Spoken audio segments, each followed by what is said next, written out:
Jika terjadi persoalan di rumah tangga antara suami istri, itu Allah tutupi, Bu, nggak akan tersebar sepanjang ibu tidak membukanya dan sepanjang suami tidak membukanya. Itu akan ditutup. Kalau ingin jadi istri ibu yang solihah, cirinya dua.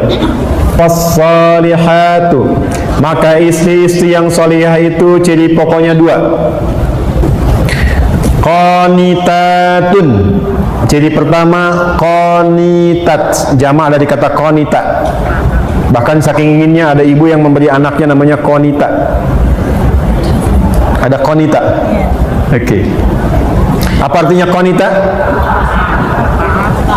Ya, itu terjemahan kan ya. Baik. Qanita itu sifatnya kunut, berarti doa kunut itu doa taat dia. Baik.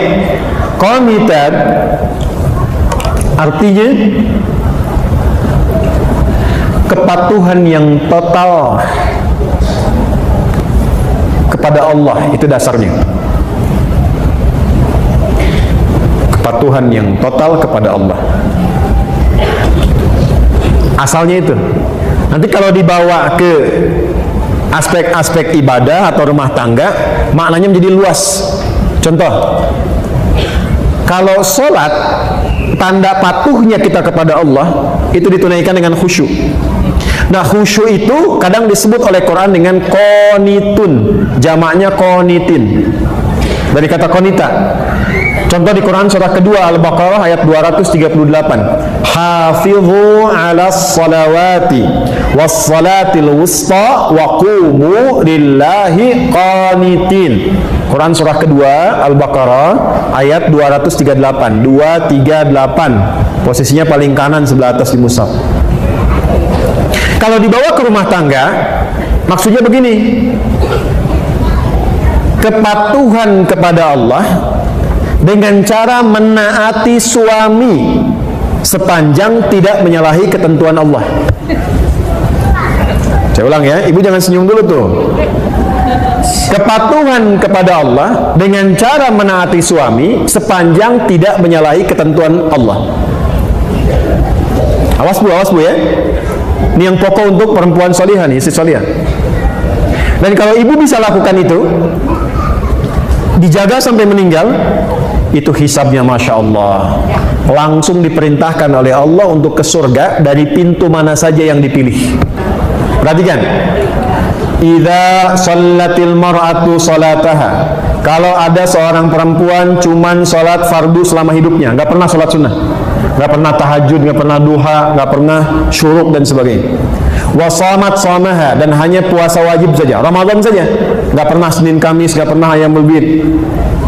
Wa ata'at zaujaha, tapi dia patuh pada suaminya, taat dalam rangka mematuhi Allah.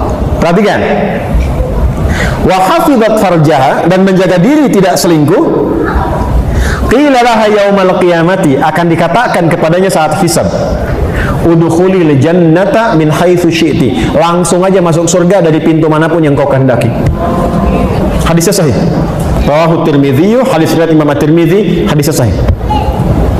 Jadi kalau suami meminta ibu pada kebaikan, ibu taati, bukan niat suaminya karena menaati Allah, itu nilainya tinggi di hadapan Allah, Bu.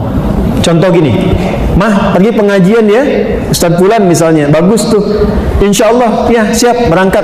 Itu kalimat itu nilainya tinggi di hadapan Allah. Mah, berjilbab ya, insya Allah siap. Mah, anak-anak masuk sekolah tahfidz aja deh, insya Allah.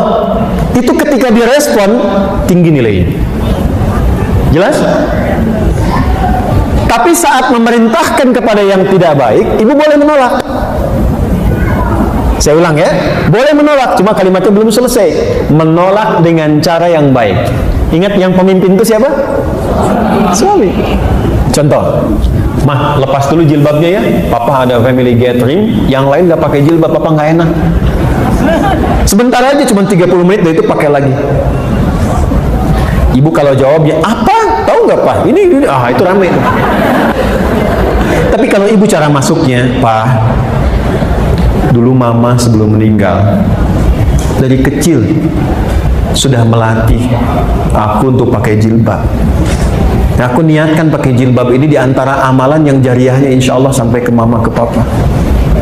Kalau dilepas 30 menit dan di saat itu kemudian aku wafat, meninggal dalam keadaan tidak berjilbab, kira-kira bagaimana di hadapan Allah? Nah, ya sudah deh, nggak apa-apa, pakai aja, mungkin jadi dakwah. Nah, itu cara masuk yang enak, itu halus. Ya, boleh menolak, tapi cari jalan yang terbaik, yang halus. Jelas ya? Oke. Jadi satu, taat pada suami sepanjang meminta kepada yang baik-baik. Tapi kalau sepanjang tidak baik, boleh menolak dengan cara yang apa? Baik. Yang kedua yang agak tidak mudah nih, sekarang bisa terjadi. Hafizatun lil ghaibi bima hafizallah. Istri yang salihah, dia mampu menutup, menjaga aib rumah tangga, khususnya suaminya, terutama ketika tidak sedang bersamanya, karena Allah sudah tutupi. Bima hafizallah, mampu menjaga aib rumah tangga, khususnya suaminya, terutama ketika tidak sedang bersamanya, karena Allah sudah tutupi. Perhatikan baik-baik ini. Jika terjadi persoalan di rumah tangga antara suami istri, itu Allah tutupi, Bu, gak akan tersebar sepanjang ibu tidak membukanya dan sepanjang suami tidak membukanya. Itu akan ditutup sampai kiamat, sampai masalah itu selesai, atau sekalipun ada yang terjadi perpisahan, tetap akan ditutup sampai kiamat terjadi, sampai pulang kepada Allah. Hisabnya hanya dia dengan Allah.